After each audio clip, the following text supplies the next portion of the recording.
Hello everyone, welcome back to another video. I hope you guys are all doing great. If you're new here, my name is Pooja, and if you're returning, thanks for coming back.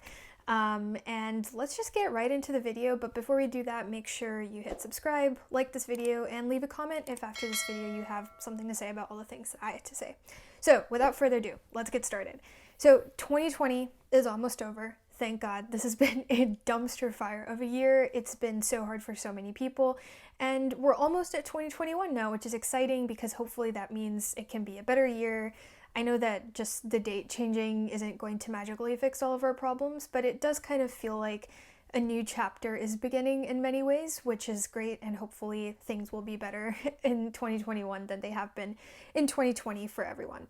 So what the end of the year also brings with it, obviously, is New Year's resolutions, and everyone is making those, and many people on BookTube and just in general are making resolutions about reading and their goals for reading and how many books they want to read.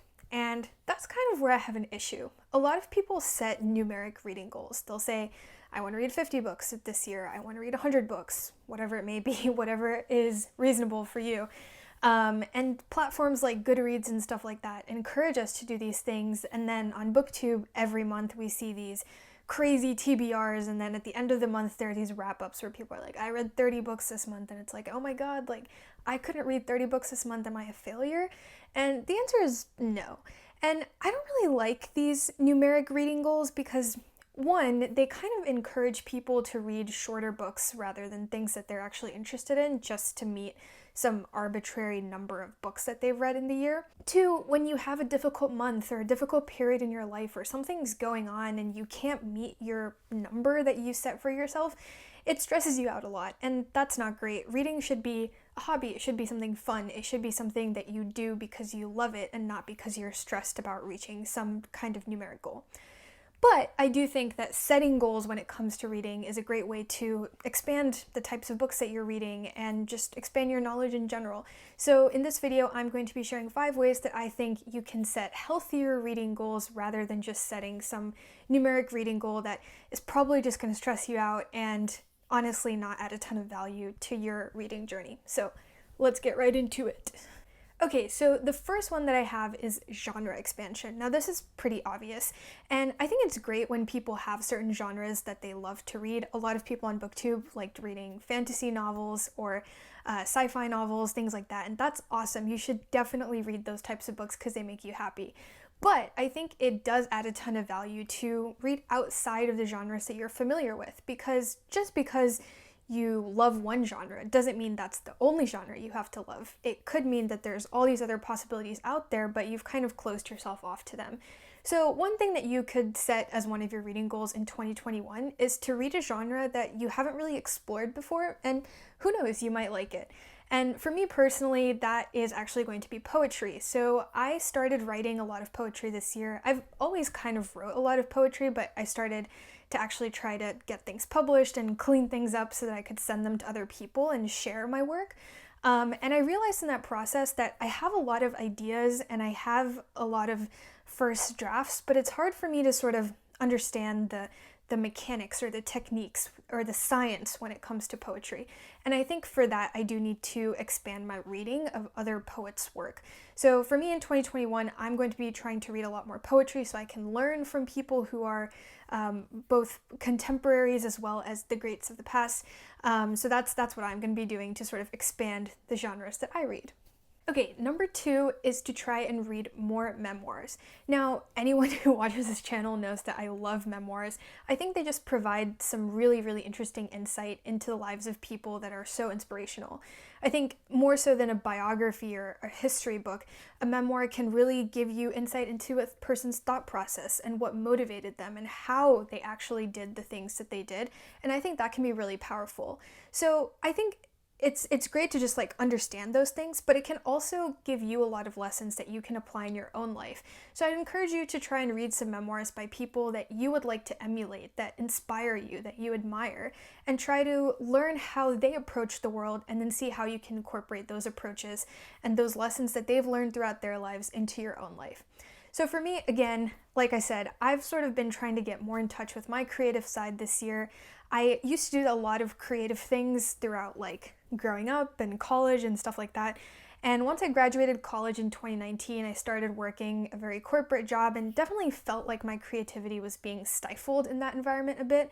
And this year has really given me the opportunity to do things like write poetry or make YouTube videos or whatever it may be. And as I'm doing that, I would like to read a lot more memoirs by people who have, done their thing in the creative world and just kind of understand the creative processes that different artists in different media, it doesn't have to be just poetry, but it could be any kind of media, are using. And I want to draw inspiration from those things. So I will be trying to read memoirs written by artists next year. Number 3 is acknowledging that books aren't all that you can read. Now, we set all these goals for ourselves thinking we're going to be reading X number of books or reading these types of books or those types of books. But books aren't all that you can read. There's articles, there's news, there's short stories, and just like publishers these days are struggling, the book industry is struggling a lot, so are other types of print media like magazines, newspapers, etc., etc. And these more shorter form works of literary media can also be a great way to fill in the times when you kind of want to read, but you only have like 30 minutes, so you don't want to just like start reading a book, but you want to engage with some kind of written media. So I think these can be great ways to incorporate reading into your lifestyle, but not have to commit to reading an entire book. And I think that all of these things should count as reading. And we tend to dismiss all the time that we spend reading articles and stuff like that, but that's also reading, and I think that you should acknowledge that when you're setting your reading goals for 2021. And so for me personally, I do want to commit to reading more articles from newspapers that I admire, like the New York Times. I also want to read more works from magazines that publish creative works like Granta, and get to engage with more things like short stories, poetry, even art that's printed in magazines, and just kind of incorporate that into my reading rather than just reading books. Okay, number 4 is to read more translated works or works by authors from different countries. Now, I'm doing a series right now called Around the World in 80 Books, where I'm reading books by authors from 80 different countries.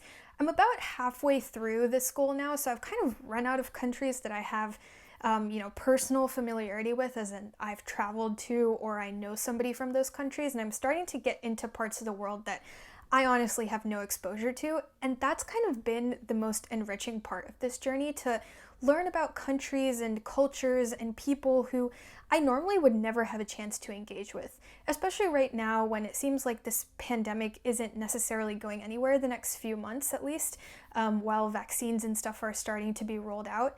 And it's still hard for all of us to travel and actually experience different cultures. We can still do that by reading books from other countries.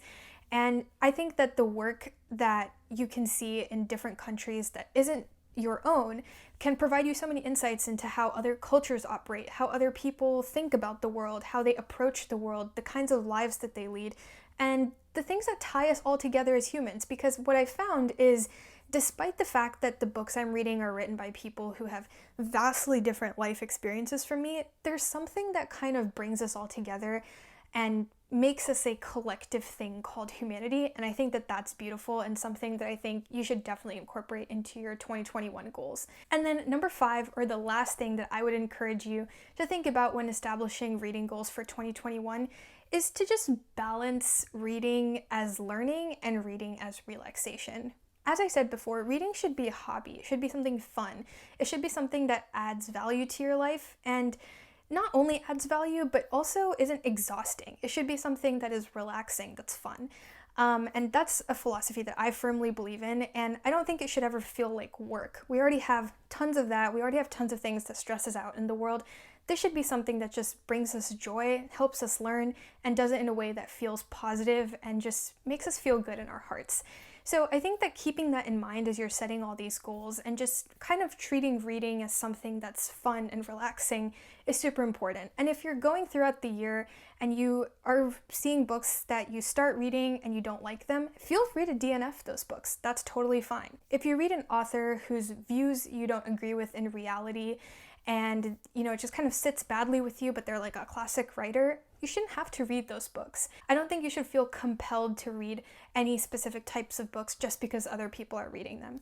We also, I think, as a society, tend to place value judgment on people who are readers by branding them as smarter than everyone else. And I don't think that that's true. I think that, by definition, many people who do read are inquisitive and curious people, but I don't think that that means you're any smarter or dumber than everyone else in the world who engages with the world differently through auditory media or visual media or what have you.